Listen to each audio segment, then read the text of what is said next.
തൊട്ട് കാലിന്റെ അടി വരെ ഉപ്പറ്റി വരെയൊക്കെ നീളമുള്ള ഒരു ട്രാവൽ ചെയ്യുന്ന ഒരു നെർവാണ്, ഒരു ഞരമ്പാണ്. അപ്പോൾ ഈ ഞരമ്പിന് പലതരത്തിൽ ഡാമേജുകൾ വരാം. അപ്പൊ മെയിൻ ആയിട്ട് നമ്മൾ വിചാരിക്കുന്ന പോലെ തന്നെയാണ്, വെയിറ്റ് കൂടുന്നത് കൊണ്ടോ അല്ലെങ്കിൽ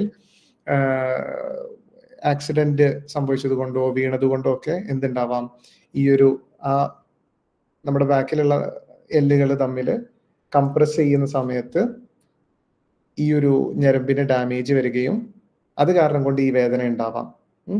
ഇതാണ് കോമൺ ആയിട്ടുള്ള ഒരു കാര്യം. അതല്ലാതെ തന്നെ കുറച്ച് കാരണങ്ങളുണ്ട്. അപ്പോ അതല്ലാതെ വരുന്ന ഒരു കാരണം നമുക്ക് ഇൻഫ്ലമേഷൻ കൊണ്ട് വരില്ലേ? Correct, PID, pelvic inflammatory disease എന്ന് പറയുന്നത് ഉണ്ടെങ്കിലും ഇതുപോലെ വരും. എന്ന് വെച്ചാൽ നമ്മുടെ ഈ ഒരു കൊടൽ ഭാഗത്തോ അല്ലെങ്കിൽ യൂട്ടറസിലോ ഒക്കെ ഇപ്പോൾ വൈറ്റ് ഡിസ്ചാർജ് ഉണ്ടെങ്കിൽ, യൂറിനറി ട്രാക്ട് ഇൻഫെക്ഷൻസ് ഉണ്ടെങ്കിൽ, അതല്ലെങ്കിൽ IBS പോലെയുള്ള മലബന്ധം ഉണ്ടെങ്കിൽ, അല്ലെങ്കിൽ എപ്പോഴും വയറ്റിൽ നിന്ന് പോകുന്ന പോലെ ലൂസ് മോഷൻസ് ഉണ്ടെങ്കിൽ, അല്ലെങ്കിൽ IBD, inflammatory bowel disorders, Crohn's disease, ulcerative colitis, ഇതുപോലെയുള്ള ഇൻഫെക്ഷൻസോ അല്ലെങ്കിൽ ഇഷ്യൂസോ ഉണ്ടെങ്കിൽ, ഇപ്പൊ വിരശല്യം ഉണ്ടെങ്കിലൊക്കെ കൂടെ നന്നായിട്ട് നിങ്ങൾക്ക് ഈ ഒരു ഭാഗത്തുള്ള അവയവങ്ങൾ അല്ലെങ്കിൽ ഞരമ്പുകളൊക്കെ ഇൻഫ്ലമേഷൻ അല്ലെങ്കിൽ വീക്കം ഉണ്ടാവുകയും അത് കാരണം കൊണ്ട് ഈ ഒരു വേദന അനുഭവപ്പെടാം. അപ്പൊ അതൊരു കാരണം. ഇനി അതല്ലാതെ മറ്റൊരു കാരണം എന്ന് പറയുന്നത് ഡീജനറേഷൻ എന്ന് വെച്ചാൽ ആ ഞരമ്പിന് തന്നെ വരുന്ന ഡാമേജുകൾ. നമ്മുടെ ശരീരത്തിൽ നമുക്ക് അറിയുന്ന ഒരു കാര്യമാണ്, നമ്മുടെ എല്ലാ കോശങ്ങളും എപ്പോഴും റിപ്ലേസ് ആയിക്കൊണ്ടിരിക്കുകയാണ്. ഒരു 10-40 ദിവസത്തിനുള്ളിൽ തന്നെ എല്ലാ കോശങ്ങളും നശിച്ചു പോകുന്നുണ്ട്. അതിന് പകരമായിട്ട് പുതിയ കോശങ്ങൾ പുനർനിർമ്മാണം നടന്നുകൊണ്ടിരിക്കുന്ന ഒരു കാര്യമാണ്. അപ്പൊ അതേപോലെ തന്നെ നമ്മുടെ ഞരമ്പിന് ഇതുപോലെ ഡാമേജ് വന്നു കഴിഞ്ഞാൽ, അപ്പോൾ കൂടുതലും ഡാമേജ് വരാനുള്ള ഒരു പ്രധാന കാരണം എന്തായിരിക്കും? കേൾക്കുന്നുണ്ട് എല്ലാവർക്കും?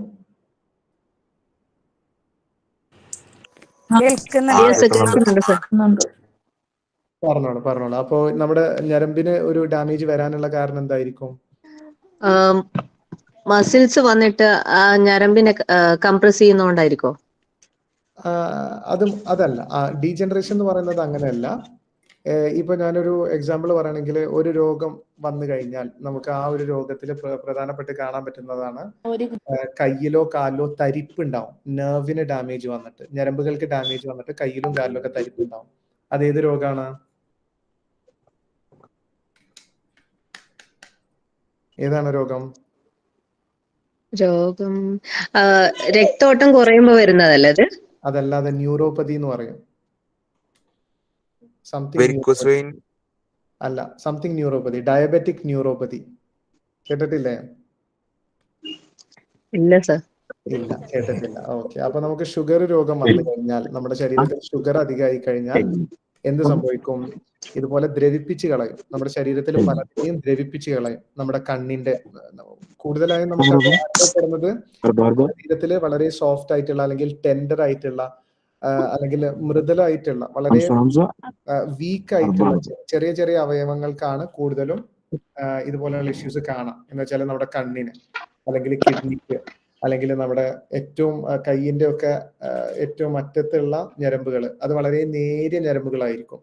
അതുകൊണ്ട് തന്നെ അതിൽ ഡാമേജ് വന്നു കഴിഞ്ഞാൽ പെട്ടെന്ന് തന്നെ അനുഭവപ്പെടും. അതുകൊണ്ടാണ് ഡയബറ്റിക് റെറ്റിനോപ്പതി അല്ലെങ്കിൽ ഡയബറ്റിക് നെഫ്രോപ്പതി ഒക്കെ കേട്ടിട്ടില്ലേ? അപ്പോ കൈക്കും കാലിനെല്ലാം തെരിപ്പ് വരുന്നതോ? കറക്റ്റ്. അപ്പൊ ഡയബറ്റീസ് ഉള്ളവർക്കും സംഭവിക്കും, തൈറോയിഡ് ഉള്ളവർക്കും സംഭവിക്കാൻ പിന്നെ അതൊരു കാരണമാവാറുണ്ട്.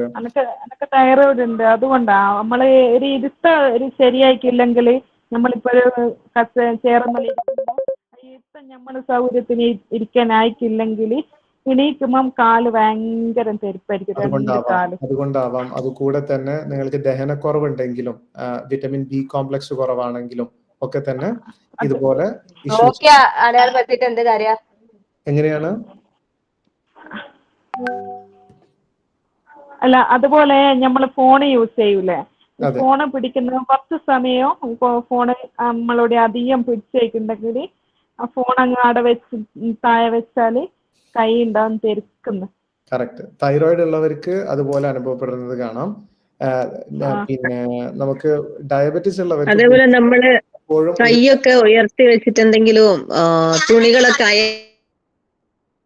അയലൊക്കെ ഇടുന്ന സമയത്തും ഇതേപോലെ കൈ ഒരു വേദനയല്ല, നമുക്കൊരു കടച്ചിൽ പോലെ ഫീൽ ചെയ്യും. കറക്റ്റ്. അപ്പൊ അങ്ങനെയുള്ളവർക്കൊക്കെ കൂടുതലും ദഹനക്കുറവാകാനാണ് സാധ്യത. ദഹനക്കുറവ് കാരണം കൊണ്ട്. ഇപ്പൊ ഡയബറ്റീസ് ഉള്ളവർക്ക് എല്ലാ നേരം ഈ ഒരു പെരുപ്പ് ഉണ്ടാവും. ചില സമയങ്ങളിൽ ആ ഒരു പെരുപ്പ് കൂടും. ചില സമയങ്ങളിൽ പിന്നെ വിരലിന്റെ ആ ഒരു കറക്റ്റ് ആയിട്ടുള്ള മോഷനൊക്കെ വിട്ടുപോകും. എന്ന് വെച്ചാൽ ഒന്ന് മടക്കി കഴിഞ്ഞാൽ ഇത് തിരിച്ചു പോകണമെങ്കിൽ സ്റ്റക്കായി കിടക്കും. നമ്മൾ മറ്റു വിരലുകൊണ്ട് ഇങ്ങനെ ഒന്ന് നിവർത്തി കൊടുക്കണം. അപ്പൊ അങ്ങനെയുള്ള ഒക്കെ ഒരു ഇഷ്യൂസ് ആണ്. അപ്പൊ ഡയബറ്റീസ് കാരണം അല്ലെങ്കിൽ അധികമായിട്ടുള്ള മോശം കൊളസ്ട്രോൾ, ട്രൈഗ്ലിസറൈഡ് അധികമായി കഴിഞ്ഞാൽ, ട്രൈഗ്ലിസറിഡീമിയ അല്ലെങ്കിൽ വിറ്റമിൻ ബി കോംപ്ലക്സ് കുറവാണെങ്കിൽ ഒക്കെ നമുക്ക് ഈ ഒരു ഡീജനറേഷൻ കാണാം. അതല്ലെങ്കിൽ നമുക്ക് പിന്നെ പൊരിച്ച വറുത്ത ഐറ്റംസ് ഒക്കെ കൂടുതലാണ് കഴിക്കുന്നത്, ഓക്സിഡൈസ്ഡ് LDL നമ്മുടെ ശരീരത്തിൽ കൂടുതലാണ്, അല്ലെങ്കിൽ റിഫൈൻഡ് ഓയിൽസ് സ്ക്രീൻഷോട്ട് ഇതാ അങ്ങനെയാണെങ്കിലൊക്കെ നമുക്ക് ഈ ഒരു ഞരമ്പിന് ഡാമേജ് നമുക്ക് കാണാൻ പറ്റുന്നതാണ്. പിന്നെ മറ്റൊരു കാരണം ഈ മുന്നേ പറഞ്ഞ പോലെ തന്നെ നമ്മുടെ ആ ഒരു നട്ടെല്ല് കംപ്രസ് ആവുന്നത് കൊണ്ട്. അപ്പൊ അത് വെയിറ്റ് കൊണ്ടാവാം, ആക്സിഡന്റ് കൊണ്ടാവാം, അതല്ലാതെ മെയിൻ ആയിട്ട് നമ്മുടെ ഈ ഒരു ഇനി അഥവാ വെയിറ്റ് അധികം ഇല്ലാത്തവരാണെങ്കിലും ഇത് കംപ്രസ് ആവുന്നുണ്ട് എന്ന് പറയും. അപ്പൊ അതെന്തായിരിക്കും കാരണം? അപ്പോൾ ആ ഒരു സപ്പോർട്ടീവ് സിസ്റ്റം ഉണ്ട് നമ്മുടെ നട്ടെല്ലിന് പിന്നെ സൈഡിലായിട്ട് നമുക്ക് മസിൽസ് ഉണ്ട്.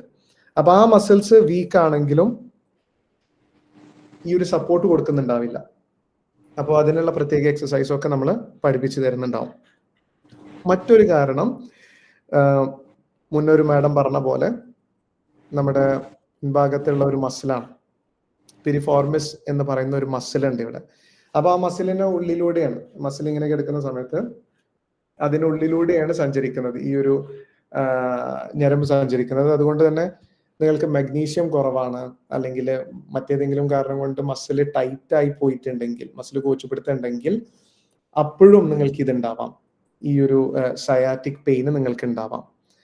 അപ്പോ നിങ്ങൾക്ക് വീട്ടിൽ നിങ്ങൾക്ക് നമ്മൾ സാധാരണ സയാറ്റിക് ആണോ അല്ലേ എന്ന് നമുക്ക് നോക്കാൻ വേണ്ടിയിട്ട് ഈ ഒരു സിമ്പിൾ ടെസ്റ്റാണ് നമ്മൾ ചെയ്യാറുള്ളത്, SLR എന്ന് പറയുന്നത്. കാലൊന്ന് ഇതുപോലെ പൊന്തിച്ച്, ഇപ്പൊ ഒരു സാധാരണക്കാരനാണെങ്കിൽ വേറെ ഇഷ്യൂസ് ഒന്നും ഇല്ലെങ്കിൽ ഈ ഒരു ഭാഗം വരെയൊക്കെ കാല് പൊങ്ങും. ഇനി ഒരു സയാറ്റിക് ഉള്ളവരാണെങ്കിൽ, സിവിയർ ആണെങ്കിൽ, വളരെ കൂടുതൽ ഒരു വലിയ ഇഷ്യൂ ആണെങ്കിൽ കുറച്ച് പൊന്തിക്കുമ്പോഴേക്കും ഇതാ ഈ ഒരു ലെവലിൽ പൊന്തിക്കുമ്പോഴേക്കും വലിയൊരു അതികഠിനമായിട്ടുള്ള ഒരു വേദന അനുഭവപ്പെടും.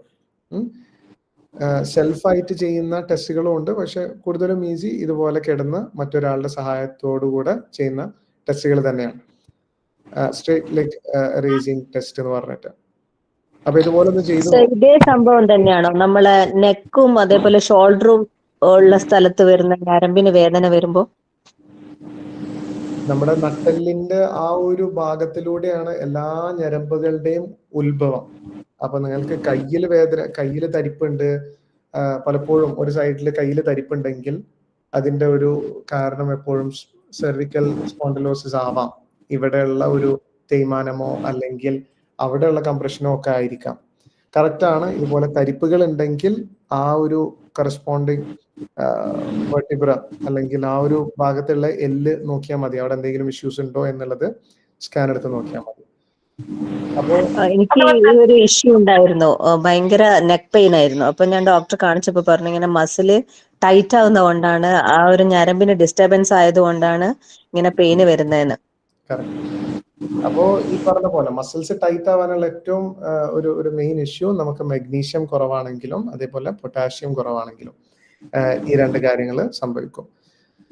അപ്പോ മഗ്നീഷ്യം പൊട്ടാഷ്യം കൂടാൻ വേണ്ടിയിട്ട് നമ്മൾ ഏതൊക്കെ ഫുഡാ കഴിക്കേണ്ടത്? കൂടുതലും ഷെൽഫിഷുകൾ അല്ലെങ്കിൽ ചെമ്മീന്, ഞണ്ട്, ലോബ്സ്റ്റേഴ്സ്, കല്ലുമ്മക്കായ് അങ്ങനെയുള്ള കാര്യങ്ങൾ കഴിച്ചാലാണ് കൂടുതലും മിനറൽസ് ഉണ്ടാവുന്നത്. പൊട്ടാഷ്യം ആണെങ്കിൽ അവോക്കാഡോയിൽ ഉണ്ടാകും, പഴത്തില്, മധുരക്കിഴങ്ങിലൊക്കെ ഉണ്ടാകും. ഓക്കെ സിവിയർ ആയിട്ടുള്ള ഇൻഡൈജഷൻ ഉണ്ടെങ്കിലും എന്ന് വെച്ചാൽ ദഹനക്കുറവുള്ളവർക്കും ഇതുപോലെ കറക്റ്റായിട്ട് നല്ല പോഷകങ്ങളുള്ള ഫുഡുകൾ കഴിക്കുന്നുണ്ടെങ്കിലും ശരീരത്തിൽ അത് ഡൈജഷൻ നടക്കുന്നില്ലെങ്കിൽ പലപ്പോഴും ശരീരത്തിന് അത് അബ്സോർപ്ഷൻ നടക്കില്ല. അപ്പൊ ആദ്യം ഡൈജസ്റ്റ് ആകണം, എന്നിട്ട് കുടലിലോട്ട് ചെല്ലുന്ന സമയത്താണ് അത് അബ്സോർപ്ഷൻ നടക്കുള്ളൂ. അപ്പോ ആ ഒരു ഡൈജഷൻ പ്രോപ്പർ ആവാൻ എന്താ ചെയ്യണ്ടേ? ഡൈജഷൻ പ്രോപ്പർ ആവാനുള്ള ഹോം റെമഡീസ് ഒക്കെ ഡയറ്റീഷ്യൻ പറഞ്ഞു തരും കേട്ടോ. സർ പറഞ്ഞിട്ടുണ്ടായിരുന്നു ആപ്പിൾ സിഡർ വിനെഗർ ചെയ്യാൻ പറഞ്ഞേ. അപ്പൊ അത് എടുത്തു. പക്ഷെങ്കിൽ അത് എടുത്തപ്പോ പിന്നെ കോൺസ്റ്റിപ്പേഷനാ വന്നേ.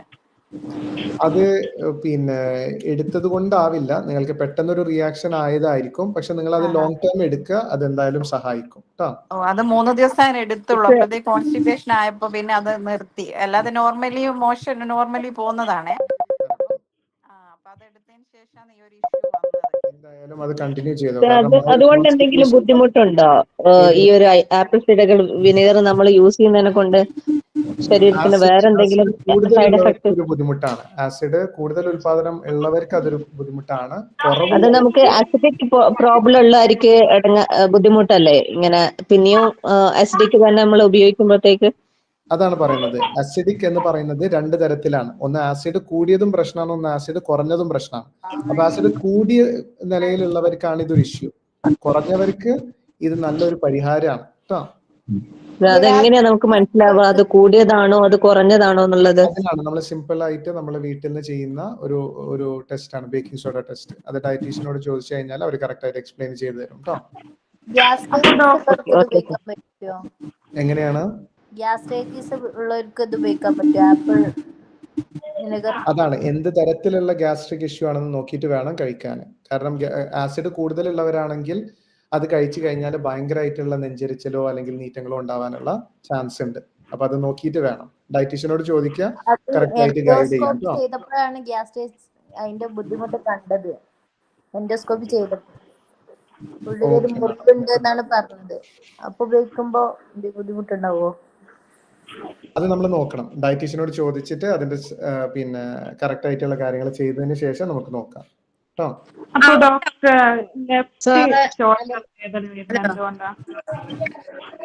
എങ്ങനെയാണ് ലെഫ്റ്റ് ഷോൾഡറിന്റെ താഴെ വരുന്നത് വേദന, ഭയങ്കര വേദന. ലെഫ്റ്റ്, റൈറ്റ് ഇല്ല, ലെഫ്റ്റ് മാത്രം. ലെഫ്റ്റ് മാത്രമാണോ? അതൊന്ന് ടെസ്റ്റ് ചെയ്തേക്ക്. നമുക്ക് ഒന്ന് ECGയോ EEGയോ ഒക്കെ ഒന്ന് എടുത്ത് നമുക്കൊന്ന് നോക്കാം. കൂടുതലും അത് ഗ്യാസ്ട്രിക് ഇഷ്യൂസ് ആവാനാണ് സാധ്യത. എന്നാലും ഒന്ന് ടെസ്റ്റ് ചെയ്ത് അതല്ല എന്നുള്ളത് ഉറപ്പുവരുത്താൻ നല്ലതാണ് കേട്ടോ. അല്ല, ഞാൻ കഴിച്ചേരും നല്ലോണം.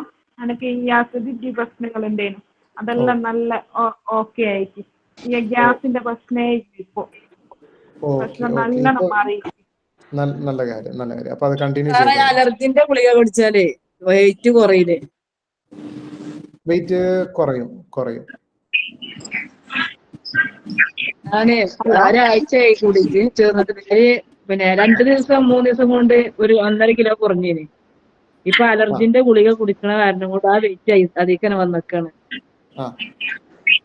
അപ്പൊ തൈര് ഉപയോഗിച്ച് തൈര് ഇന്ന് ഒഴിവാക്കിയപ്പോ അലർജിയുടെ ഗുളിക കഴിക്കുന്നത് കൊണ്ടായിരിക്കില്ല വെയിറ്റ് കുറയാത്തത്. ഇപ്പൊ അലർജി വരാനുള്ള ഒരു പ്രധാന കാരണം ദഹനക്കുറവാണ്. അങ്ങനെ ദഹനക്കുറവ് വരുമ്പോൾ മറ്റൊരു ഇൻഫെക്ഷൻ വരും.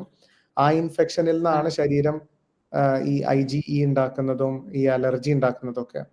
അപ്പൊ ആ ദഹനക്കുറവ് കാരണം കൊണ്ട് നിങ്ങൾക്ക് ചിലപ്പോൾ വെയിറ്റ് കുറയുന്നത് കുറച്ച് സ്ലോ ആയിരിക്കും.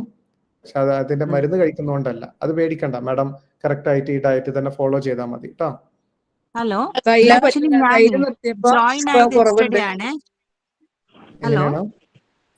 ഞാനേ ഒരു ജോയിൻ ആയിട്ട് യെസ്റ്റർഡേ ഞാൻ ജോയിൻ ആയത്. അപ്പൊ ഞാൻ ആക്ച്വലി ഞാൻ ബാംഗ്ലൂരിൽ നിന്നാണ് കേട്ടോ സംസാരിക്കുന്നത്. അപ്പൊ എനിക്ക് വന്നിട്ട് ഞാൻ സ്റ്റാർട്ടിങ് മീൻസ് ഈ ഡയറ്റ് തുടങ്ങുന്നതിന് മുന്നേ എനിക്ക് നല്ല നോർമൽ ആയിരുന്നു. പക്ഷെ ഇപ്പൊ ഈ പയർ വർഗ്ഗങ്ങളൊക്കെ അധികം കൂട്ടുമ്പോ എനിക്ക് ഒരുപാട് ബൾക്കായിട്ട് തോന്നുന്നു വയറ്. പയറുവർഗ്ഗങ്ങൾ അതുപോലെ ഉള്ളവർക്ക്, അങ്ങനെ സ്പെസിഫിക് ആയിട്ട് അങ്ങനെ ഉള്ളവർ മാത്രം അതൊന്ന് ഒഴിവാക്കി. അതല്ലാതെ മറ്റ് ഫുഡ് ഗ്രൂപ്പുകളിലുള്ള ഫുഡുകൾ അതിനെ എന്ത് റീപ്ലേസ് ചെയ്യാം നമുക്ക്? നമുക്ക് നമുക്ക് മില്ലറ്റ്സ് ഉപയോഗിച്ചൂടെ? മില്ലറ്റ്സ് വേണ്ട. മില്ലറ്റ്സ് എന്ന് പറയുന്നത് കൂടുതലും പിന്നെ ഷുഗേഴ്സ് തന്നെയാണ്. ദഹനക്കുറവിന് എന്താ ചെയ്യാ? എന്താണ് ദഹനക്കുറവിനുള്ളത് ഡയറ്റീഷ്യനോട് ചോദിച്ചു കഴിഞ്ഞാൽ അവർ സ്റ്റെപ്പ് ബൈ സ്റ്റെപ്പ് ഓരോന്ന് പറഞ്ഞു തരും. അതിന്റെ ഹോം റെമഡീസ് ഒക്കെ പറഞ്ഞു തരും. ഇത് ഫോളോ ചെയ്യാം. എന്തൊക്കെ ഡിസ്റ്റർബൻസ്?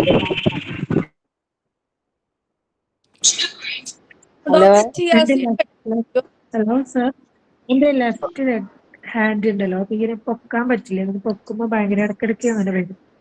പൊക്കുമ്പോ ഭയങ്കര പെയിന്, മേലേക്ക് പൊക്കുമ്പോ അത് അടയ്ക്കുമ്പോഴൊക്കെ ഭയങ്കര പെയിന് വരും ഷോൾഡറിൽ. കാൽ മുട്ടിനും ഇതുപോലെ വേദന തോന്നാറുണ്ടോ? അത് റൈറ്റ് ലെഗിനാണ്. റൈറ്റ് ലെഗിനുണ്ട് അല്ലേ? Left leg. ആ സൈഡ് ഫുള്ള് ഇപ്പോഴും എനിക്ക് ഇങ്ങനെ പെയിൻ വന്നോണ്ടിരിക്കും. Left side. ഇൻഡൈജഷൻ ഉണ്ടോ മാഡം? ആപ്പിൾ സിഡർ വിനെഗർ കുടിക്കുന്നുണ്ടോ? ഇല്ല എന്നോട് ടെസ്റ്റ് ചെയ്യാൻ പറഞ്ഞിട്ടുണ്ട്. ഓക്കെ, അപ്പൊ അതൊക്കെ ഒന്ന് ചെയ്യാം കേട്ടോ. അപ്പൊ അതൊക്കെ കൃത്യമായിട്ട് ചെയ്യാം. അതൊക്കെ അതോടൊപ്പം ഗ്ലൂക്കോസമീനും കഴിക്കാം. മാഡമിന് ചെറുതായിട്ട് തേയ്മാനം ഉണ്ട് കേട്ടോ. ഡോക്ടറെ, ഒരു കാര്യം ചോദിക്കാണ്ടിരുന്നു. എന്റെ ഉമ്മയും സിവ ഡയറ്റിലുണ്ട്. അപ്പൊ അവർക്ക് ജോയിൻ ചെയ്യാൻ പറ്റിയിട്ടില്ല. Okay madam. എന്താന്ന് വെച്ചാൽ ഒരു 3 and 4 years ആയിട്ട് നട്ടെല്ലിന് വേദന ഉണ്ട് കുറെ ആയിട്ട്. ഇപ്പൊ ന്യൂറോനെ കാണിച്ച്, ഓർത്തോ കാണിച്ച്, പിന്നെ അതേപോലെ കുറെ മെഡിസിൻസ് എടുത്ത്. ഇപ്പൊ ഈ ഡയറ്റ് തന്നെ ഇന്റർമീഡിയറ്റ് ഫാസ്റ്റിംഗ് തന്നെ തുടങ്ങിയിട്ട് 8 months ആയി.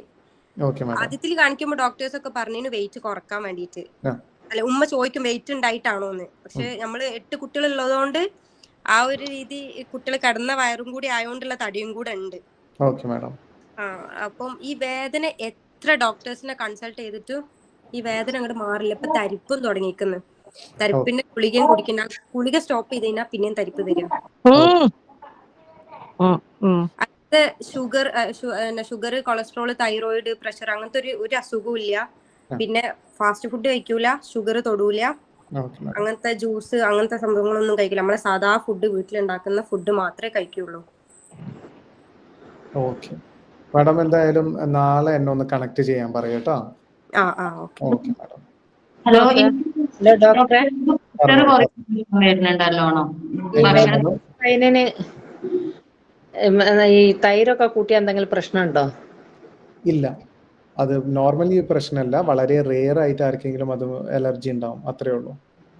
ഇപ്പൊ ഈ കുറച്ച് ദിവസമായിട്ട് ഞാൻ കുറച്ച് ഹാർഡ് എക്സസൈസ് ചെയ്തിരുന്നു. എന്നതിന് ശേഷം എന്റെ കാലിന്റെ മുട്ടിന്റെ ബാക്ക് സൈഡിൽ ഭയങ്കര വേദന ഉണ്ട് അല്ലേ? അത് റിക്കവർ ആയിക്കോളും. അത് ചെറുതായിട്ട് പിന്നെ കുറച്ചു നേരം നിൽക്കുമ്പോഴൊക്കെ നല്ല വേദന. കറക്റ്റ്. അത് എക്സസൈസ്, ഹെവി ആയിട്ടുള്ള എക്സസൈസ് ചെയ്യുന്ന സമയത്ത് മസിൽ ടെയർ കൂടിയിട്ടുണ്ടെങ്കിൽ, ആ ഒരു മസിൽ ഡാമേജ് കൂടിയിട്ടുണ്ടെങ്കിൽ കുറച്ചൊരു ദിവസം വെരിക്കോസ് വെയിനിന്റെ നേരെ ഓപ്പോസിറ്റ് ആയ ചെയ്തിട്ടാണോ അങ്ങനെ പറ്റിയെന്ന് അറിയില്ല. വെരിക്കോസ് വെയിൻ ഉണ്ടെങ്കിൽ മറ്റ് എക്സസൈസുകൾ ചെയ്യാൻ പാടില്ല. വെരിക്കോസ് വെയിനുള്ള മാത്രം എക്സസൈസ് ഡയറ്റീഷ്യൻ പറഞ്ഞു തരും, അത് മാത്രം ചെയ്താൽ മതി. അത് ചെയ്താൽ മതി കേട്ടോ. വെരിക്കോസ് വെയിനിന്റെ എക്സസൈസ് മാത്രം ചെയ്താൽ മതി കേട്ടോ. ഹലോ സർ, പറഞ്ഞോളൂ, കേൾക്കുന്നില്ല.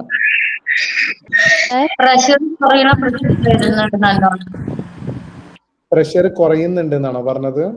നല്ല പ്രഷർ കുറഞ്ഞു, തീരെ വയ്യ, തളർച്ച വരികയാണ്. ഭക്ഷണം കഴിക്കായിട്ടാണോ അങ്ങനെ വരുന്നുണ്ട് അല്ലേ? അത് ഇടയ്ക്ക് ഒരു ഹൈപ്പോഗ്ലൈസീമിയ വരുമ്പോഴും ഷുഗറും പ്രഷറും ഒക്കെ കുറഞ്ഞ് വരുന്ന ഒരു ഇഷ്യൂ ഉണ്ടാവാറുണ്ട്. അപ്പൊ അങ്ങനെയുള്ളവർ മാത്രം, അങ്ങനെ ഒരു തലകറക്കോ അല്ലെങ്കിൽ ലോ ആവുന്നുണ്ടോ എന്ന് മനസ്സിലാക്കി തുടങ്ങിയാൽ ഉടനെ തന്നെ പിന്നെ കുറച്ച് തേനോ അല്ലെങ്കിൽ ഈത്തപ്പഴം അല്ലെങ്കിൽ കുറച്ച് മധുരം കഴിക്കുക, ആ ഒരു സമയത്ത് മാത്രം. അതല്ലാത്ത സമയങ്ങളിൽ ഡയറ്റ് കണ്ടിന്യൂ ചെയ്യാം. കുറച്ച് കഴിഞ്ഞാൽ ഇൻസുലിൻ റെസിസ്റ്റൻസ് കുറയുന്ന സമയത്ത് ഈ ഹൈപ്പോഗ്ലൈസീമിയ കുറഞ്ഞോളൂ. ഹലോ, പറഞ്ഞോളൂ. ഞാന് ഡയറ്റ് തുടങ്ങിയിട്ട് എനിക്ക് 15 ദിവസമായി. പക്ഷെ എനിക്ക് തൈറോയിഡ് അങ്ങനത്തെ ഒരു പ്രശ്നവുമില്ല. ക്ലിയർ ആയിട്ട് എല്ലാം പ്രോപ്പർ ആയിട്ട് ഡയറ്റും കൊണ്ടുപോകുന്നുണ്ട്. അതേപോലെ എക്സസൈസും കാര്യങ്ങൾ ചെയ്ത ബാക്ക് പെയിൻ അങ്ങനത്തെ കുഴപ്പമൊന്നുമില്ല. ഞാൻ ആദ്യം മുതലേ എക്സസൈസ് ചെയ്തുകൊണ്ടിരുന്നതാ. പെട്ടെന്ന് ഞാന് ഈ മൈഗ്രെയിന്റെ ഗുളിക കഴിക്കൽ തുടങ്ങിയിരുന്നു. അപ്പൊ അതിനുശേഷം ഞാൻ കുറച്ച് വെയിറ്റ് ഒരു 8 kg പെട്ടെന്ന് ഞാൻ കൂടി. അപ്പൊ പിന്നെ അത് ഞാൻ കൺട്രോൾ ചെയ്തിട്ട് എനിക്ക് കുറയ്ക്കാൻ പറ്റുന്നില്ല. അപ്പൊ ഞാൻ ഈ ഇതില് ചേർന്നിട്ട് ഇപ്പം 15 ദിവസമായി. പക്ഷെ എനിക്ക് എന്താ പ്രോപ്പറായിട്ടൊരു റിസൾട്ട് കിട്ടിയിട്ടില്ല. ഫസ്റ്റ് നോക്കുമ്പോ 1 kg കുറയും, പിന്നെ നോക്കുമ്പോ 1.5, പിന്നെ അത് കഴിഞ്ഞ് പിന്നെ നോക്കുകയാണെങ്കിൽ പിന്നെയും 1 kg തന്നെയായിരിക്കും. മൈഗ്രെയിൻ ഉണ്ടെങ്കിൽ അതിനർത്ഥം എന്തെങ്കിലും ഒരു ഗ്യാസ്ട്രിക് ഇഷ്യൂസ് ഉണ്ടാവും. 95% കേസുകളിൽ എന്തെങ്കിലും ഒരു ഗ്യാസ്ട്രിക് ഇഷ്യൂസ് ഉണ്ടാവും. അപ്പൊ അത് പുറത്ത് കാണിച്ചോളണം എന്നില്ല. അപ്പൊ അതങ്ങനെ പുറത്ത് കാണിക്കാതെയുള്ള ഏസിംപ്റ്റോമാറ്റിക് ഗ്യാസ്ട്രൈറ്റിസ് ആവും കേട്ടോ. അപ്പൊ നിങ്ങൾക്ക് ദഹനക്കുറവ് ഉണ്ടാവാനാണ് ചാൻസ് കൂടുതൽ. കാരണം ഇത്രയും പെട്ടെന്ന് വേരിയേഷൻ വരുന്നുണ്ടെങ്കിൽ അത് ഡൈജഷൻ ആവാനാണ് സാധ്യത. അപ്പോ അതിനുള്ള ഹോം റെമഡീസ് ഡയറ്റീഷ്യനോട് ചോദിക്കുക, അതിനുള്ള കാര്യങ്ങൾ ചെയ്യാം.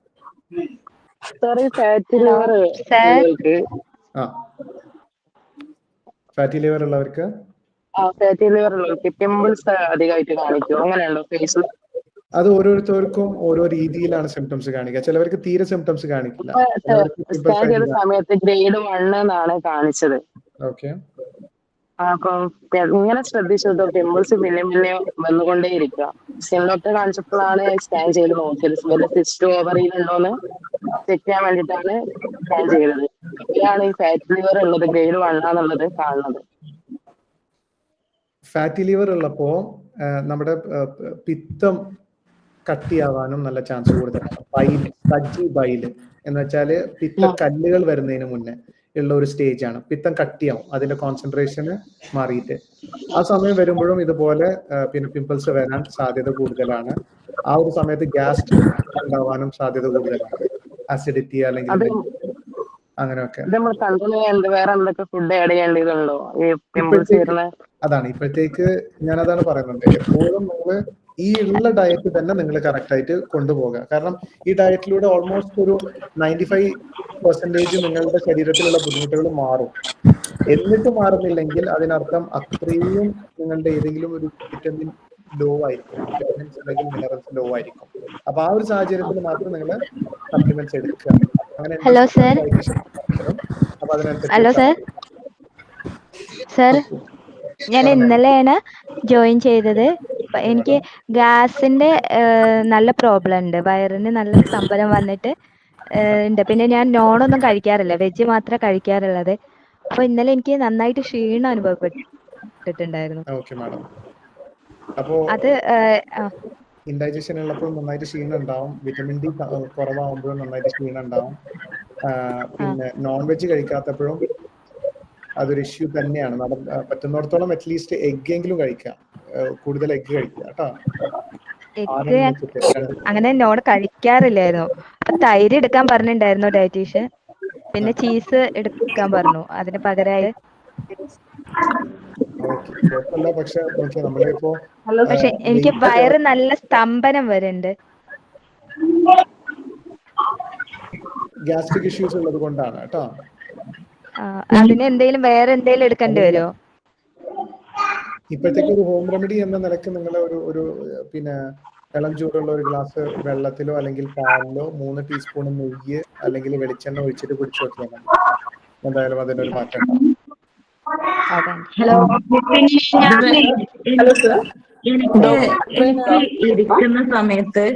ഇരിക്കുന്ന സമയത്ത് നല്ല എത്ര സമയം നമ്മൾ ഇരിക്കണോ അത്രയും സമയം എണീക്കുമ്പോ ഭയങ്കര പെയിനുമാണ്, ഭയങ്കര ബുദ്ധിമുട്ടാണ്. കുറച്ച് സമയം നടുവേദന. നമ്മള് കുറച്ചു നേരം ഇരുന്ന് എണീക്കുകയാണെങ്കിൽ അത്ര ബുദ്ധിമുട്ടില്ല. എത്ര സമയം ഇരിക്കണോ അത്ര സമയം. പിന്നെ എണീറ്റ് കിട്ടണ ആ ഒരു ടൈമില് ഭയങ്കര പെയിനാണ്. പിന്നെ എണീറ്റ് നടന്നു കഴിഞ്ഞാൽ പിന്നെ കുഴപ്പമില്ല. പിന്നെ ഇപ്പൊ തരിപ്പുണ്ട് അങ്ങനെ ഇരിക്കുന്ന സമയത്ത്. ആദ്യം തരിപ്പില്ലായിരുന്നു, കാലിനിങ്ങനെ മൊത്തമായിട്ട് കാലിന്റെ ബാക്ക് സൈഡിലൂടെ ഒരു വേദന ആയിരുന്നു. ഇപ്പൊ ആ വേദന മാറി, അപ്പൊ തരിപ്പാണ്. എന്താ ഡോക്ടർ? യൂറിക് ആസിഡ് ഉണ്ടായിരുന്നു ആദ്യം കുറച്ചു മുമ്പ്, അല്ലാതെ വേറെ ഞാൻ എക്സ്റേ എടുത്ത സമയത്ത് ഇങ്ങനെ നടുവേദന വന്ന എക്സ്റേ എടുത്ത സമയത്ത് നീർക്കെട്ടാണ് അതിൽ പറഞ്ഞിരുന്നത്. പിന്നെ പക്ഷെ ആ നീർക്കെട്ടിന് മരുന്ന് കുടിച്ചു കഴിഞ്ഞാല് അതപ്പം മാറും. പിന്നെയും ഒരു 4 ദിവസം കഴിയുമ്പോഴത്തേനും ഇതേ വേദന തന്നെ. ശോധനക്കുറവുണ്ടോ?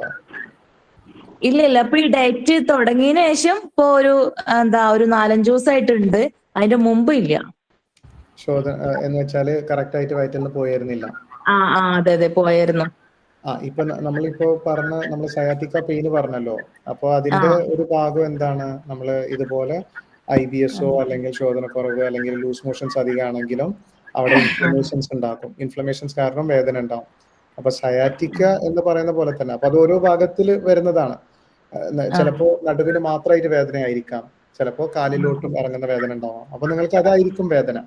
അപ്പോ പിന്നെ കുറച്ചുകൂടെ കണ്ടിന്യൂ ചെയ്തിട്ടും നിങ്ങൾക്ക് ആ വേദന മാറുന്നില്ലെങ്കിൽ അറിയിക്ക്, അല്ലെങ്കിൽ അങ്ങനെ തന്നെ കണ്ടിന്യൂ ചെയ്തോളൂ കേട്ടോ. അപ്പൊ ഡോക്ടർ പിന്നെ നമുക്ക് അലർജിന്റെ പ്രശ്നമുണ്ട്. ഞാൻ ഇപ്പൊ മോണ്ടക്കൽസിന്റെ ഗുളിക കുടിക്കൽ തുടങ്ങിയിട്ട് 7 കൊല്ലായി. ഇപ്പൊ ഞാൻ ഈ ഗുളിക കുടിച്ച് ഇപ്പൊ ഇത് ചെയ്യുമ്പോഴോ ഗുളിക കുടിക്കണം. പക്ഷെ 20 ദിവസം ഞാൻ ചേർന്നിട്ട് 3 കിലോനാണ് ഞാൻ കുറഞ്ഞിട്ടുള്ളത്. നല്ല ഭക്ഷണം നിയന്ത്രിക്കുന്നുണ്ട്. വെള്ളം നല്ല കുടിക്കുന്നുണ്ടോ? കുടിക്കുന്നുണ്ടോ? ഉണ്ട്. അപ്പൊ അത് ദഹനക്കുറവ് കാരണം കൊണ്ടാണ് കേട്ടോ. വിറ്റമിൻ D ചെക്ക് ചെയ്തായിരുന്നോ? ഇല്ല. അപ്പൊ അതൊന്ന് ചെക്ക് ചെയ്യുക. അപ്പൊ അതും കുറവുണ്ടാവും കേട്ടോ. അത് രണ്ടും ഒന്ന് പരിഹരിച്ചു കഴിഞ്ഞാൽ നമുക്ക് ഈ പറഞ്ഞ പോലെ വെയിറ്റ് നന്നായി കുറയാൻ തുടങ്ങും. അപ്പൊ എന്തായാലും താങ്ക് യു എവരി വൺ. ഇത്രയും നേരം ചെലവഴിച്ചതിനും ക്ലാസ്സുകൾ കേട്ടതിനും നല്ല നല്ല ക്വസ്റ്റ്യൻസ് ചോദിച്ചതിനൊക്കെ നിങ്ങളുടെ ആരോഗ്യത്തിലും ഇത്രയധികം നിങ്ങൾ എഫേർട്ട് ഇടുന്നതിലും കാണുന്നതിൽ സന്തോഷമുണ്ട്. അപ്പോൾ ഇനിയും ഞാൻ ആർക്കെങ്കിലും ഡൗട്ട്സ് ക്ലിയർ ചെയ്യാതെ പോയിട്ടുണ്ടെങ്കിൽ ക്ഷമിക്കണം. ഡയറ്റീഷ്യനോട് ഒരു വോയിസ് നോട്ട് അയച്ചു കഴിഞ്ഞാൽ ഞാൻ അല്ലെങ്കിൽ മറ്റു ഡോക്ടേഴ്സ് അതിന് ഉത്തരം നൽകുന്നതാണ്. അപ്പം എന്തായാലും അടുത്ത ആഴ്ച നമുക്ക് മറ്റൊരു രോഗമായിട്ട് കാണാം. അപ്പോൾ നിങ്ങൾക്കും ഏതെങ്കിലും രോഗത്തെക്കുറിച്ച് ഡീറ്റെയിൽഡ് ആയിട്ട് അറിയണം എന്നുണ്ടെങ്കിൽ അതൊന്ന് അറിയിച്ചാൽ മതി. നമുക്ക് അടുത്ത ആഴ്ച അതിനെക്കുറിച്ച് എടുക്കാം. Thank you every one. Good night.